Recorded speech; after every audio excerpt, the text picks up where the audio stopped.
Shut your mouth. Officer Mitchell's hand clamped down on Ariana Brooks's collar, shoving her against the cold steel hood of a cobalt blue sedan.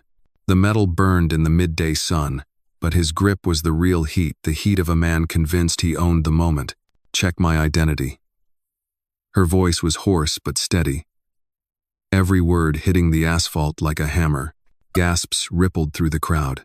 Smartphones rose high, red recording lights blinking in unison. In the glare of the noon sun, Mitchell's gold badge 4847 gleamed bright but cold, like a false promise. He leaned in, breath sharp against her ear. This car came back stolen. Step out, now. A hot breeze swept down Main Street, but it didn't clear the tension choking the air.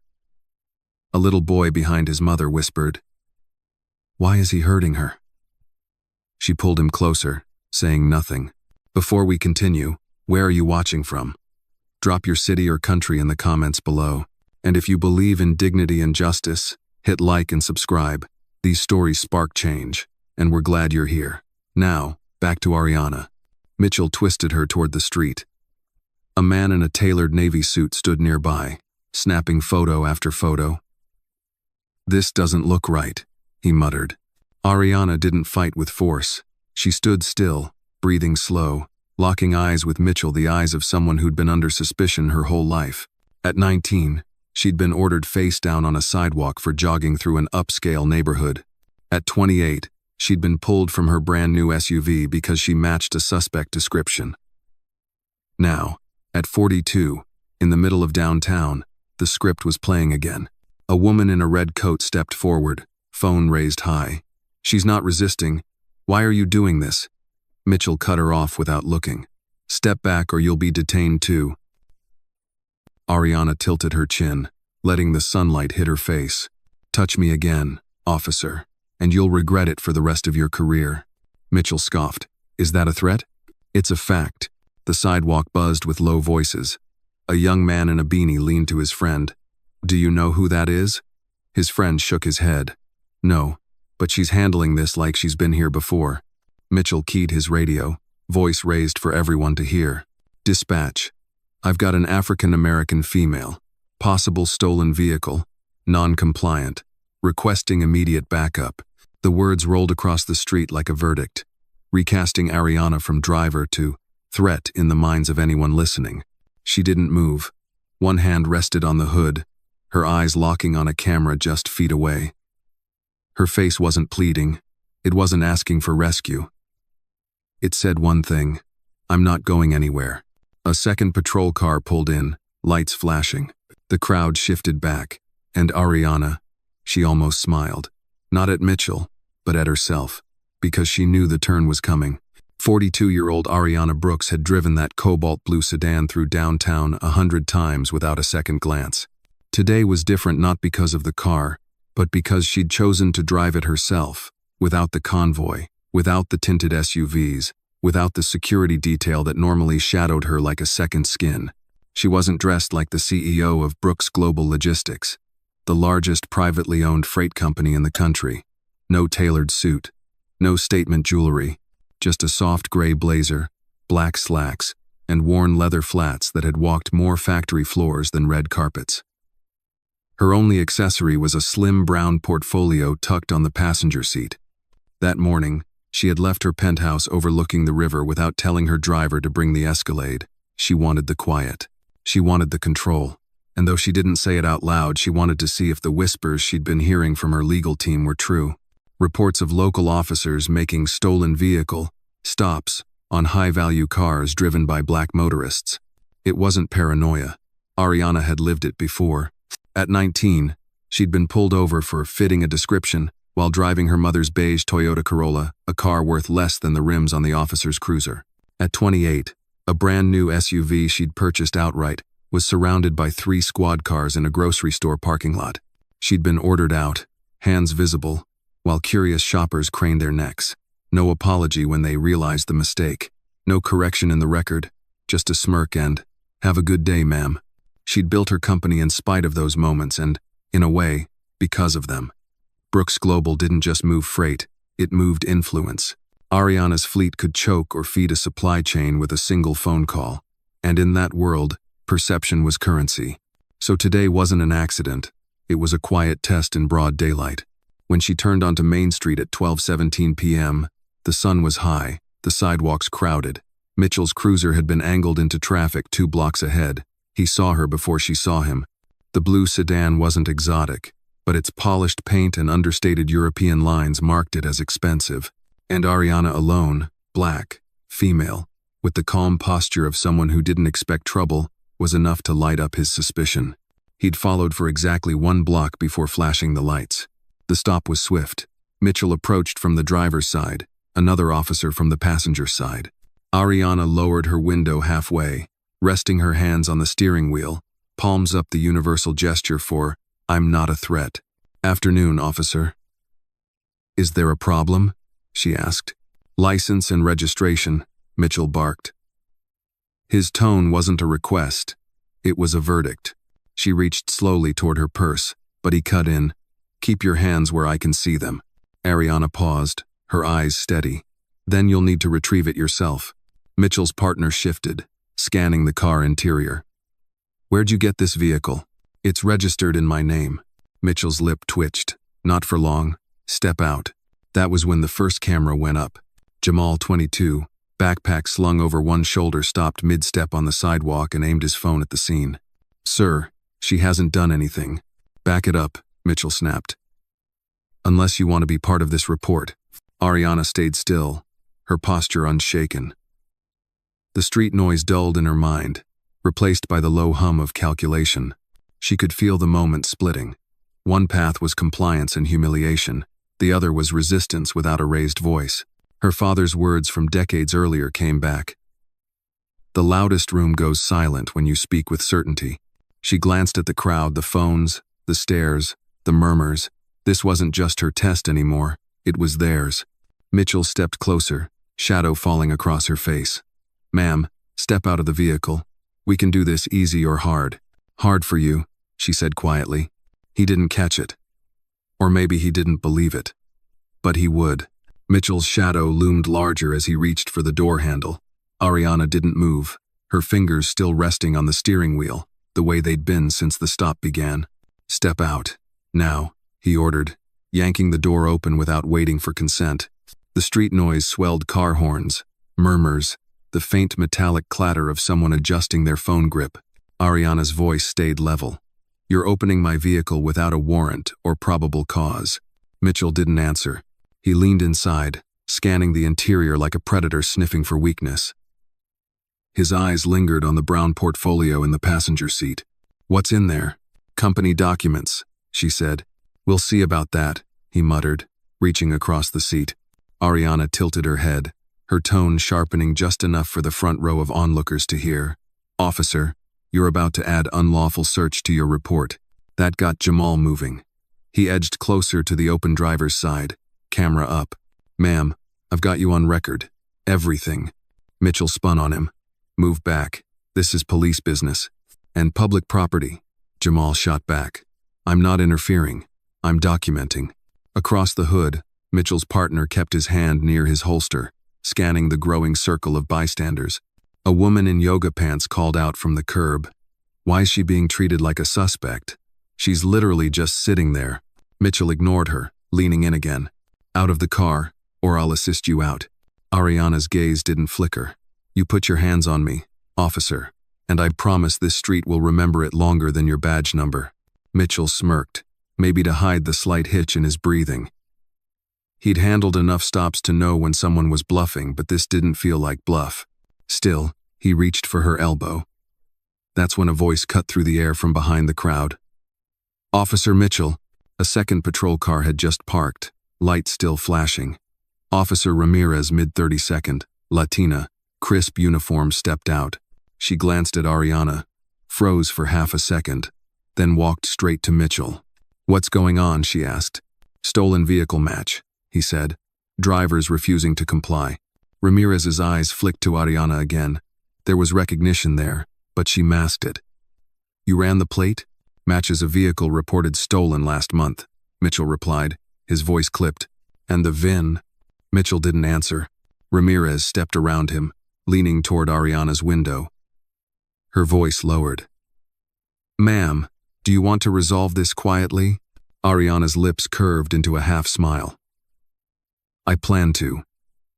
But not the way he thinks." Mitchell bristled. "We're impounding the car until ownership's confirmed." "That won't be necessary," Ariana said, finally moving her hands from the wheel. Slowly, deliberately, she reached for the inside pocket of her blazer. Phones shifted angles. Mitchell's partner's hand tensed on his holster. From the pocket came a slim leather wallet. Ariana flipped it open, revealing her driver's license, registration, and a laminated card edged in gold CEO, Brooks Global Logistics, stamped in bold across the top. "Everything in this car is mine," she said, holding the documents out, including the title. Mitchell didn't take them. His jaw tightened. "We'll verify downtown." That's when Ariana reached for her phone and pressed a single button. Miles away, in a top-floor office overlooking the river, Marcus Lee Brooks Global's chief legal officer picked up. His voice was crisp, already in motion. "Yes, Miss Brooks?" "Marcus," she said, not breaking eye contact with Mitchell. "Log this stop. Location, Main and 5th. Officer Mitchell. Badge 4847. Begin Protocol 3. "Understood," Marcus replied without hesitation, recording and notifying compliance. "Do you want me to alert the mayor's office now or wait for Phase 2? "Wait for Phase 2. Mitchell's brows knit. "Who are you calling?" Ariana's tone was cool enough to frost the air. "The person who decides whether you're wearing that badge next week." The murmurs in the crowd swelled into audible commentary. Someone whispered, "She's connected." Another added, "Nah, she's more than that." Ramirez took half a step back. She didn't need to see the rest. She already knew how this could end. Mitchell, though, still thought he could muscle his way through. "Ma'am, step out or I'll—" "Or you'll what?" Ariana interrupted, her voice dropping into something steady, surgical. "Arrest the registered owner of this vehicle, on camera, in front of 30 witnesses, while my legal team and 3 city officials listen in." For the first time since the stop began, Mitchell didn't have an immediate answer. The street had gone strangely still. Not quiet the horns, the hum of engines, the faint buzz of smartphones recording, all still pressed in, but still, like the moment before a storm breaks. Ariana didn't move. She didn't need to. The weight in her silence was heavier than Mitchell's grip had been a few minutes earlier. "Ma'am," Mitchell started again, but the edge in his voice had dulled. Ariana rested the open wallet on the hood of the sedan, the CEO card catching a slice of sunlight. She didn't push it toward him. She didn't beg him to look. She let it sit there like evidence, like bait. On the sidewalk, Jamal zoomed in with his phone. "Got it," he muttered to himself. The gold letters on the card were clear, even through the glassy glare. Mitchell glanced at the crowd, then at Ramirez. "Officer, secure the documents." Ramirez hesitated. "You sure you want me to touch that?" "Just do it." She stepped forward, picking up the wallet carefully, eyes lingering for half a beat on the CEO title before handing it back to Ariana. "They're valid," she said quietly. The murmurs grew. A man in a baseball cap near the curb shook his head. "Told you she wasn't lying." Mitchell's jaw tightened. "That doesn't mean the car matches the VIN on the registration you're holding?" Ariana cut in, her voice low, calm, surgical. "It does." He opened his mouth to reply, but Ariana spoke first, not to him, but to her phone. "Marcus, you can move to Phase 2. Marcus's voice came back sharp, unhurried. "Done. City Hall has been notified. The mayor's aide is requesting a live feed." Mitchell stiffened. "What live feed?" "The one you're starring in," Ariana said evenly. A ripple of chuckles rolled through the bystanders, not mocking, but amazed. Ramirez looked down the block. More people were stopping to watch. This was no longer a routine stop. This was an audience. "Miss Brooks," Marcus's voice crackled in her ear, "do you want me to loop in Chief Reynolds now?" "Not yet," she said. "Let them write their own ending first." Mitchell took a step closer, lowering his voice so only she could hear. "You think a business card and a phone call scare me?" She didn't blink. "I think facts and witnesses do." The pause that followed was small, but it mattered. Mitchell's gaze flicked to Jamal's phone, to the woman in the red coat still filming, to the teenage boy live streaming from the corner. Every angle was covered. Ariana didn't press the advantage. She let the silence work, the way her father had taught her. You don't fill the room, you let the room fill with you. Ramirez shifted her weight. Mitchell, maybe we just, she started, but he cut her off with a raised hand. Too late. The crowd had caught the hesitation. Someone called out, let her go. Another, she's the owner. Ariana finally moved, leaning just enough to rest one elbow on the car. Here's the thing, officer, this isn't just about me. You've stopped someone in full compliance, in broad daylight, and treated them like a criminal without a shred of proof. You didn't even run the VIN before backup arrived. Do you know what that's called in my world? Mitchell crossed his arms. Enlighten me. Negligence with intent, she said, her tone slicing through the air. And in a few minutes, it's going to have your name on it. Phones in the crowd shifted again, catching his reaction, the slight clench of his jaw, the narrowing of his eyes. Marcus's voice cut back in. Miss Brooks, the chief's office just called me. They've been watching since phase 1. They're asking if you want this handled internally or publicly. Ariana let the question hang, eyes locked on Mitchell. Publicly, she said at last. Gasps rose around them. Mitchell's partner shifted uncomfortably, glancing toward the second cruiser. Ramirez exhaled, almost in relief. Copy that, Marcus said. Press releases are being drafted. The footage is being uploaded to both our channels and the city archive. He's trending already. Mitchell's face blanched. Ariana straightened, slipping the wallet back into her blazer.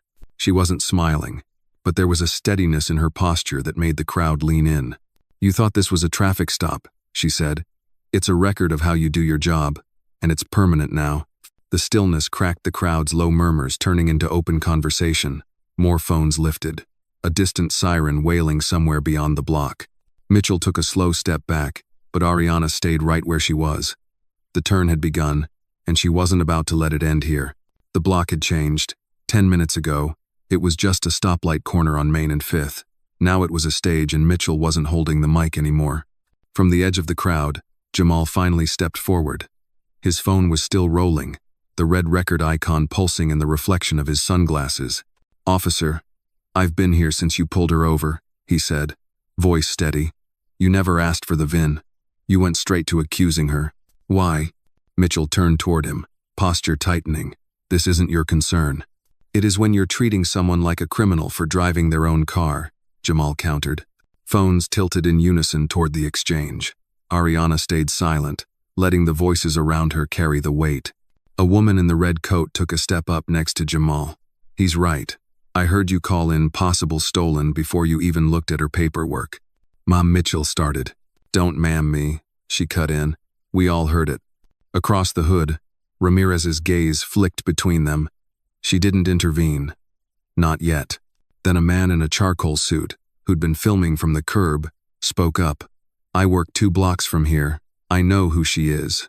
That's Ariana Brooks, CEO of Brooks Global. Your department uses her fleet contract. Mitchell blinked. That doesn't. It means you just profiled the person who moves half this city's goods, the man snapped. The murmurs turned sharper, pointed. Words like disgrace and lawsuit rippled through the air. Mitchell glanced toward his partner, maybe looking for backup. But the other officer's eyes were down, jaw tight. Ramirez finally shifted closer to Ariana. Miss Brooks, she said, just loud enough for nearby phones to pick up. Would you like me to confirm your documents on body cam? Ariana looked at her, then at the crowd. Please do. Ramirez tapped her chest rig. This is Officer Ramirez. Registration is valid. VIN matches. Driver's license is current. Vehicle is not stolen. The statement landed like a gavel. From somewhere in the crowd, applause broke out, scattered at first, then louder. A teenager on a skateboard banged the tail of his board against the sidewalk in approval. Mitchell's mouth tightened. That doesn't change how. It changes everything. Jamal cut in. You accused her, on camera, with no cause. That's not procedure. That's bias. Mitchell's voice went flat. Watch yourself. No, you watch yourself. The woman in red fired back. Because this is going live in 3 places right now. She held up her phone, the comments streaming so fast they blurred. Ariana finally spoke, her tone carrying over the rising noise. Every witness here, keep your footage. My legal team will reach out. You're part of the record now. A gear went up. Mitchell took a step back, but it wasn't retreat. It was regrouping. Ma'am, you're free to go, but nothing, Ariana interrupted. This isn't over because you say it is. It's over when the truth is recorded, reviewed, and acted on. She glanced down at her phone. Marcus's text was on the screen. Chief Reynolds is on the line. Do you want him to come to the scene? Ariana typed one word, yes. Then she slipped the phone back into her blazer, her eyes never leaving Mitchell. Help is on the way, officer, and it's wearing stars, not stripes.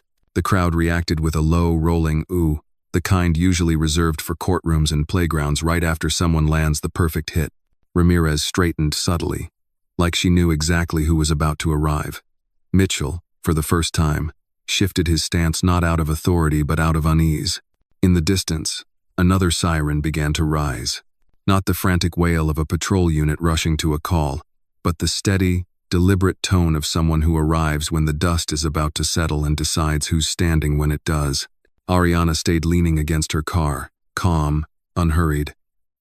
She didn't need to fill the silence. The street was speaking for her now. The siren grew louder, a slow, commanding wail that cut through the chatter on the block. Even before the black and white SUV turned the corner, Ramirez straightened, shoulders squared. Mitchell's partner adjusted his stance, eyes locked on the approaching vehicle. The SUV rolled to a stop beside the patrol cars. No rush, no screeching brakes, just the steady precision of someone who didn't need to prove they were in charge. The door opened, and Chief Reynolds stepped out. Late 50s, broad-shouldered, uniform crisp enough to cut paper. Silver stars glinted on his collar in the midday sun. He didn't glance at the crowd first. He looked straight at Ariana. "Miss Brooks," he said, nodding once, voice low but carrying. "I heard we have a situation." Ariana met his gaze, unblinking. "We do. And from the look of things, a record of it too." The chief's eyes flicked to the phones, then to Mitchell. "Badge number. 4847, sir," Mitchell replied. "Stiff. Step over there," Reynolds ordered, pointing to a spot by the second cruiser. No explanation, no argument, just the weight of command. Mitchell's jaw worked, but he obeyed, moving to the side. His partner stayed rooted, hands clasped in front of him. The chief turned back to Ariana. "I've already reviewed the registration and VIN. Everything checks out. This stop shouldn't have happened." "It did," Ariana said, her tone even. "And now we see what happens next." Reynolds's gaze softened not with pity, but with the acknowledgement of someone who understood the stakes. "Do you want this handled here or in my office?" "Here," Ariana said without hesitation. "In front of the people who saw it." The chief nodded once, then turned to face the crowd. "Ladies and gentlemen, thank you for staying calm. What you witnessed will be addressed. I encourage you to submit your footage to our Internal Affairs Division. And for the record, Miss, Brooks is not under suspicion and was never in possession of a stolen vehicle." Phones rose higher. The murmurs shifted into a low, satisfied buzz. Mitchell shifted against the cruiser, his eyes darting toward the cameras. Reynolds faced him. "You'll surrender your badge and weapon to Captain Torres at the precinct. Effective immediately. You're on administrative leave pending investigation." The words landed with the finality of a gavel strike. Mitchell's voice was tight. "Sir, with all due respect." "Respect?" Reynolds cut in, the single word sharp enough to stop him mid-sentence. "You called in a stolen vehicle without verifying the VIN. You escalated without cause. And you did it in front of 30 witnesses, some of whom are already streaming to a few thousand more." Mitchell swallowed hard but stayed silent. Ariana watched without gloating, her expression unreadable. She'd seen men like him try to talk their way out, and she'd seen them fail. The chief turned back to her. "Is there anything else you'd like on the record, Miss Brooks?" "Just this," she said, stepping forward so her voice carried to every phone mic in range. "Power isn't about who can shout the loudest in the moment. It's about who's still standing when the shouting stops." A beat of quiet followed the kind that carries weight. Then the first clap came from somewhere in the back, spreading until half the block was applauding. Reynolds gave her a small nod, then gestured toward her car. "You're free to go, ma'am." Ariana didn't move yet. She looked at the crowd, the woman in red, Jamal, the suited man, the skateboarder, and spoke again. Keep your footage, send it in, because this isn't just about me. It's about making sure the next person doesn't have to prove they belong here." The applause swelled again, louder this time. Mitchell stood rigid by the cruiser, eyes fixed somewhere over the rooftops. The chief gave a final order to his officers, then returned to his SUV. As the engine started, Ariana finally slid into the driver's seat. She adjusted the mirror, not to check traffic, but to catch one last glimpse of Mitchell's face. Then she turned the key, the hum of the engine almost drowned out by the lingering buzz of voices that would carry this moment far beyond Main and Fifth. Ariana's hand was on the gear shift when she heard a sharp laugh, low and bitter, coming from the side of the cruiser. Mitchell. He'd been silent since Reynolds' order, but now he stepped forward just enough for his voice to carry. "Enjoy the show, Miss Brooks. Bet you're used to people bowing when they hear you own something." A few heads in the crowd turned, phones tilted back toward him. Ariana's hand stilled. She looked up slowly, her gaze locking on him through the open driver's side window. "Excuse me?" Mitchell smirked. "All that money, all those contracts, still doesn't change what I saw when I pulled you over. You fit the profile." The words landed heavy. Not shouted, not barked, just dropped into the air like poison. Gasps rippled through the bystanders. Jamal's voice cut through. "Say that again. Louder." Mitchell's eyes flicked toward the phone lenses, but he didn't back down. "You heard me." Ariana pushed the gear shift into park and opened her door. The crowd murmured as she stepped out, her flats clicking softly against the pavement. She didn't rush. She walked around the front of the sedan until she stood a few feet from him, the sun catching in the fine stitching of her blazer. "Profile?" she asked, her tone calm but cutting. Mitchell shrugged. "You know exactly what I mean." "I do," she said, nodding slowly. "And so does every person here.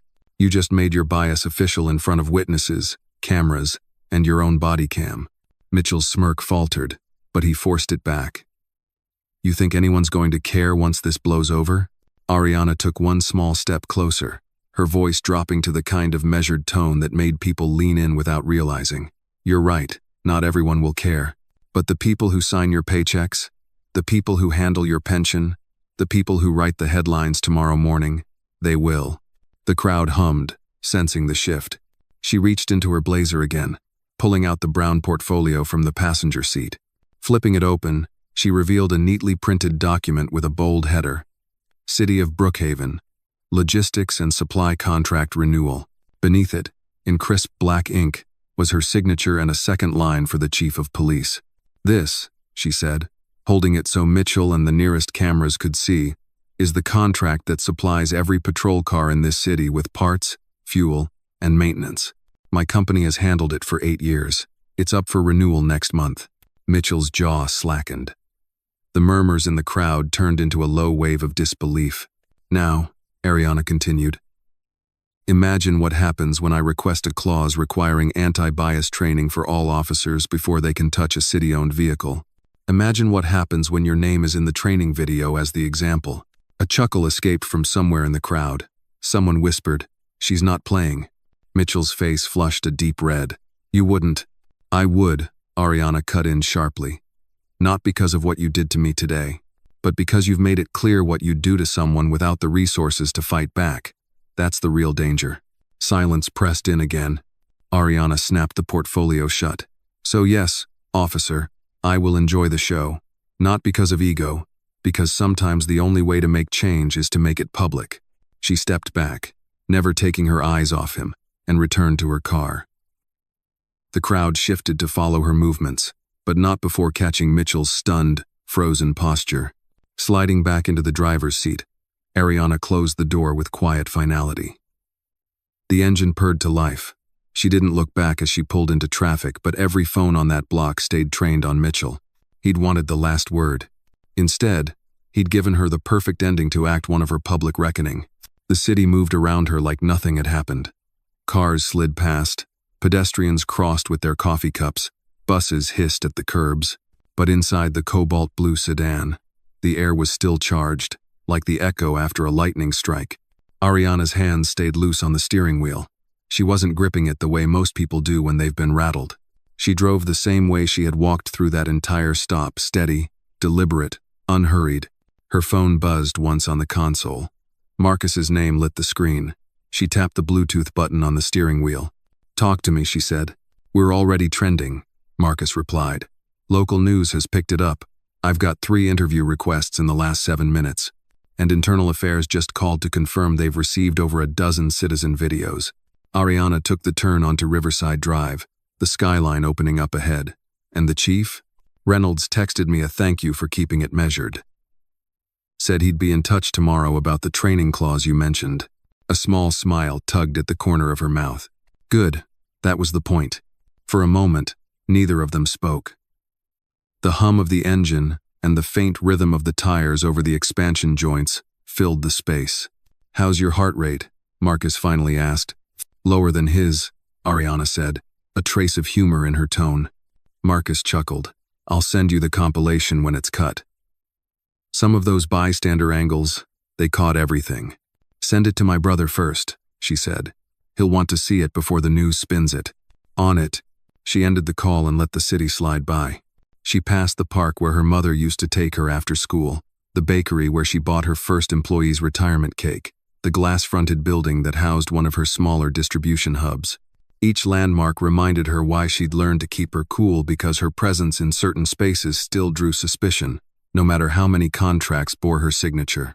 She thought about Mitchell's last words, "You fit the profile," and felt the familiar sting. Not the kind that makes you flinch, but the kind that fuels a long memory. Her father's voice surfaced again, from a night decades earlier when she came home from her first humiliating traffic stop.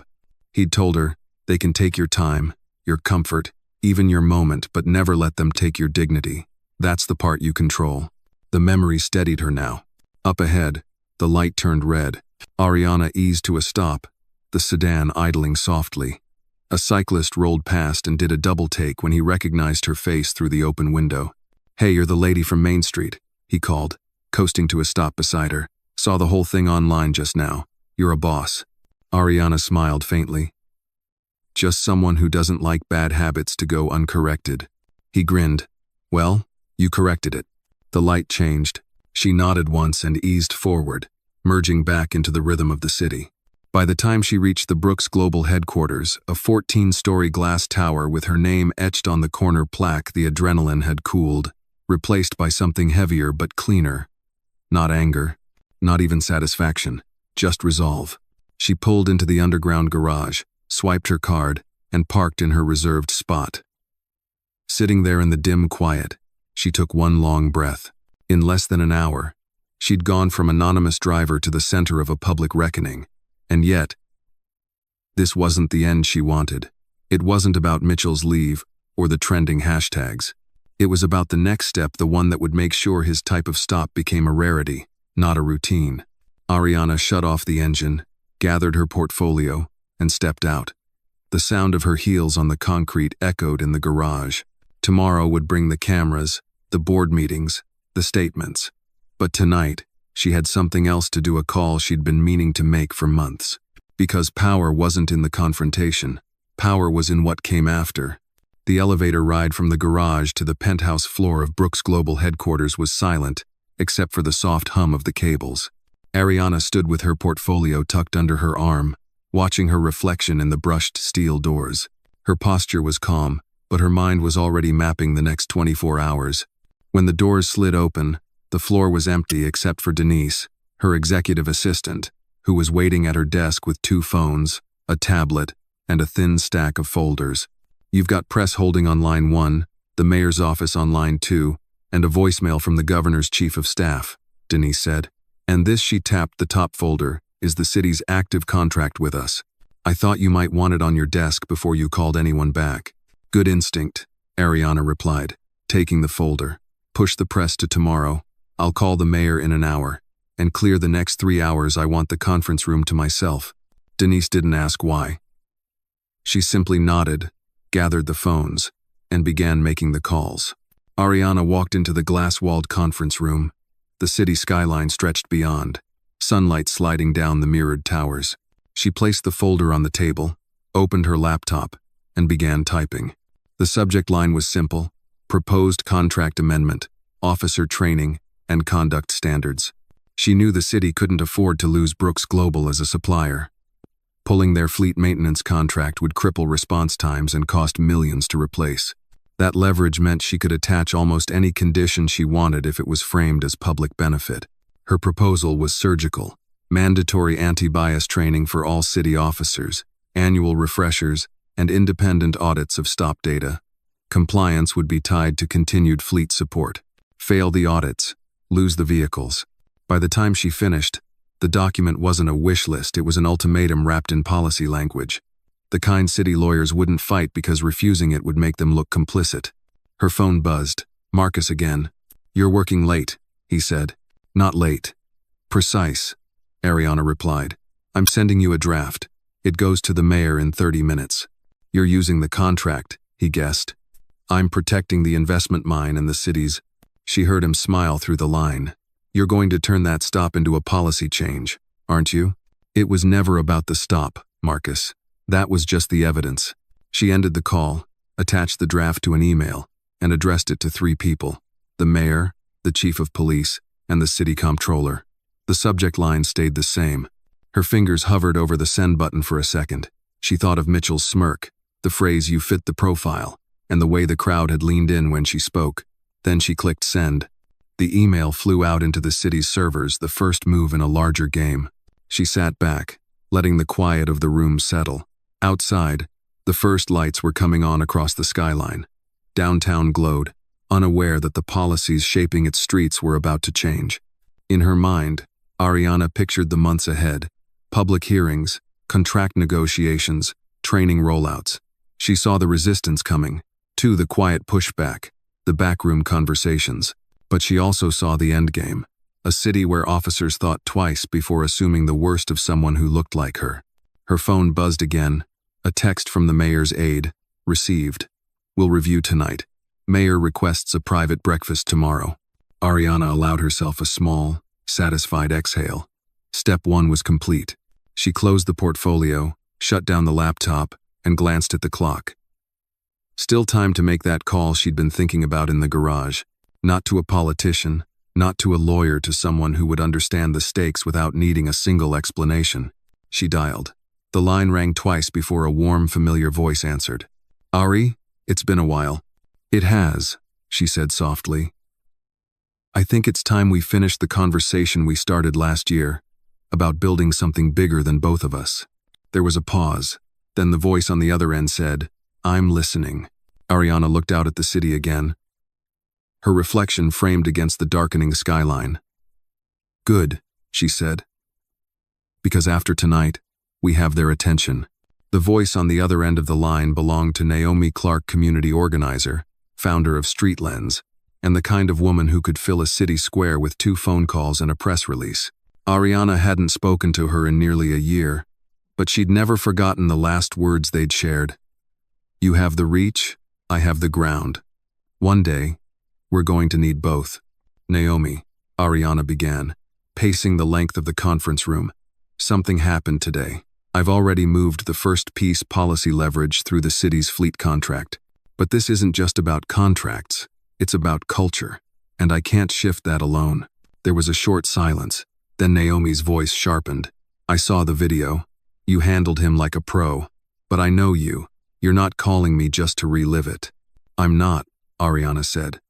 "I want to take the momentum and turn it into a full accountability initiative: training, audits, and real consequences. I've got the city's attention. What I need is the public's sustained pressure." Naomi's tone was all business now. "You're talking about a campaign." "I'm talking about a movement," Ariana replied. On the other end, Naomi let out a slow breath.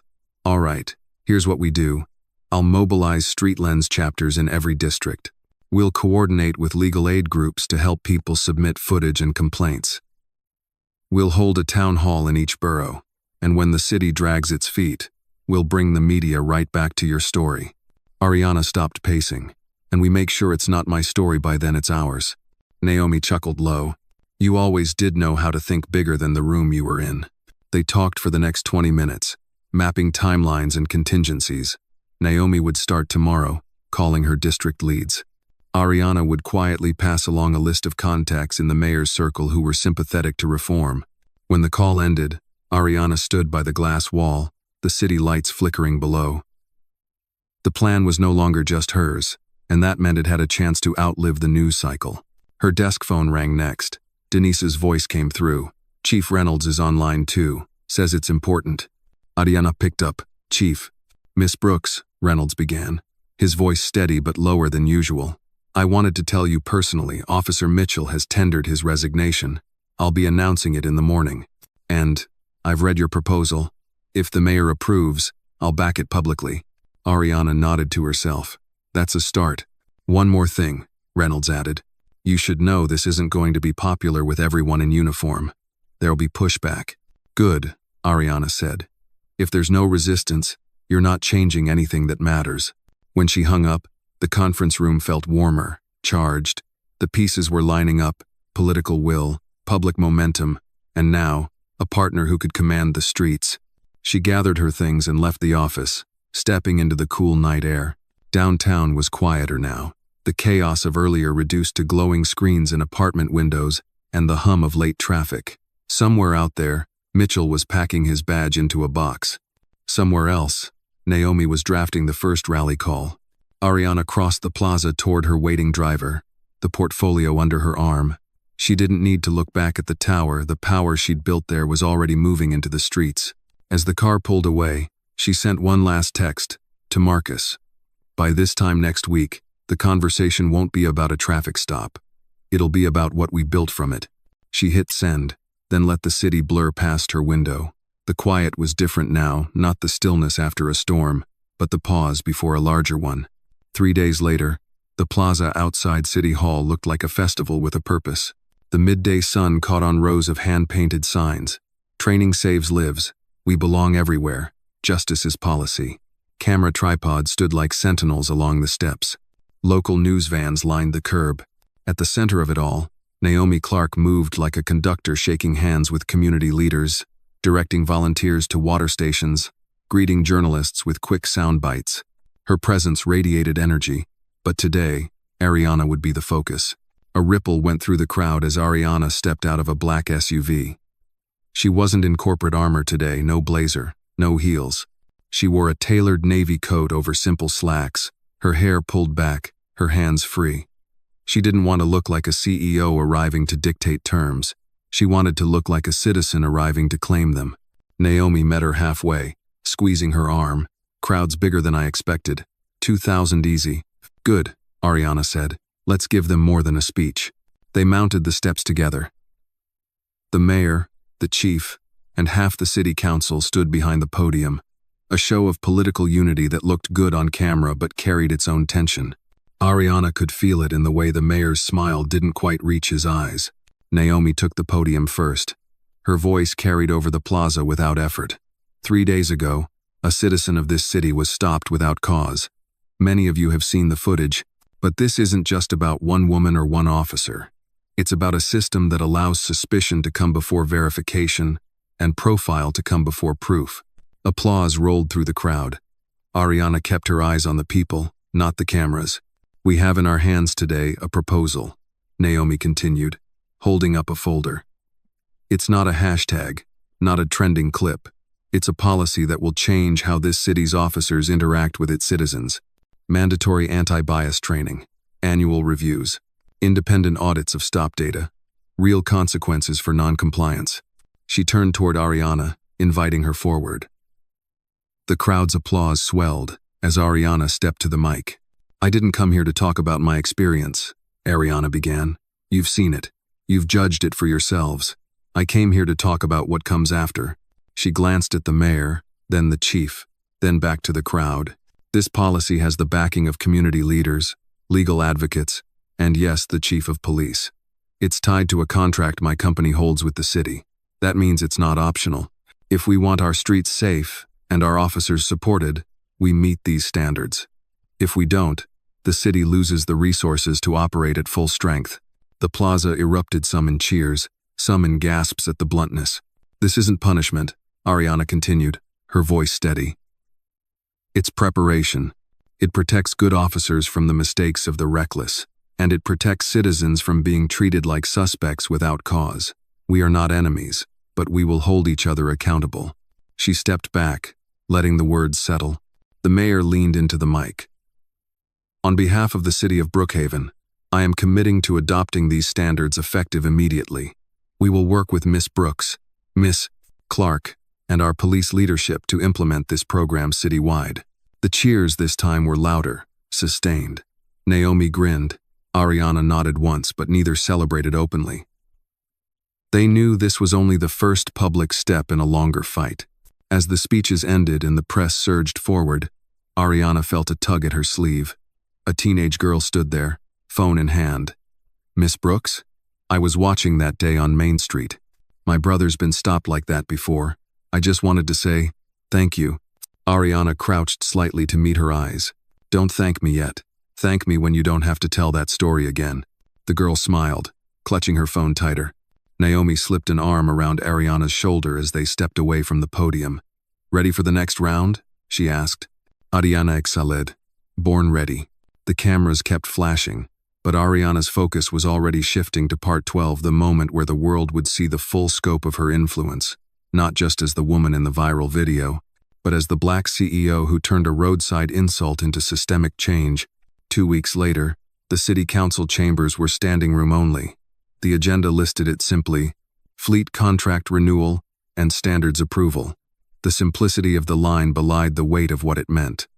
Ariana sat at the head of the long oak table, not in the gallery but at the decision-maker's side.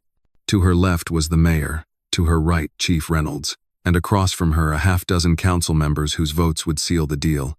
Naomi stood behind her, a visible reminder of the public that had carried this moment here. Council Chair Peterson cleared his throat.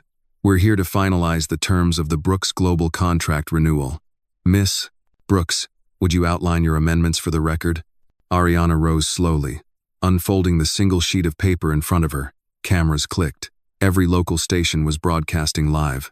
"The renewal includes 3 new conditions," she began, her voice clear and deliberate. "First, all officers will undergo mandatory anti-bias training within 6 months, with annual refreshers. Second, independent audits of traffic stop data will be conducted quarterly and published publicly. Third, compliance with both will be required to maintain operational support for the city's fleet." She set the paper down and looked each council member in the eye. "If these terms are not met, Brooks Global reserves the right to suspend fleet services. That means no patrol cars, no transport vans, no fuel deliveries. We will not equip systems that refuse to equip themselves with integrity." A murmur rippled through the chamber. Peterson adjusted his glasses. "And you understand, Miss Brooks, that you are effectively holding a critical city service in your hands?" Ariana didn't flinch. "I understand that I've been supplying this city for 8 years without ever being treated as part of it. That changed 2 weeks ago, not because I demanded respect, but because I demanded proof. I'm offering the same to you now. Prove to the people you serve that they can trust you." Naomi's lips curved into a small smile.